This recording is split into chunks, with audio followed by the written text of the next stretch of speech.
көп жағдайда біз өзіміздің басымызға келген қиыншылықтарды ешқайсысын өзімізде қабылдағымыз келмей, басымызды тасқа да, бауға да, басқа нәрселерге де ұрып жатамыз. Ең алдымен өзіңізге келіп алып алыңыз. Өзіңіздің ішіңізге үңіліңіз. Сіздің ішіңізде қандай сыр бар, қандай мұң бар, сол бойынша жұмыс жасаңыз. Әрбір жұмыс жасау барысында бір нәрсені ұмытпаңыз. Алла тағаланың 99 көркем есімдерінің бірі Әр-Разақ есімін. Саған тек қана ризық берушіні, байытушы, сені қорғаушы тек қана бір Алладан ғана болатынын ғана біліп жүріңіз. 99 көркем есімдерінің бірі Әр-Разақ есімі.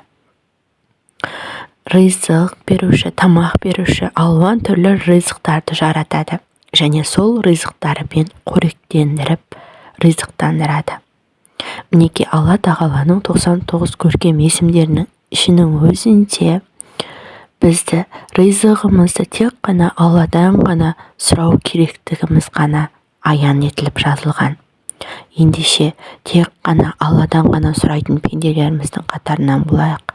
Алладан сұрар барысында жақсылап дәретімізді алып, ең бірінші біздің бойымыздағы өзіміздің ішкі реніштеріміздің барлығын кешіруіміз қажет. Адамдарға ренжіген сәттерімізді, адамдарды ренжіткен сәттерім болса, одан кешірім сұрап, содан кейін барып Аллаға жалбарынайық.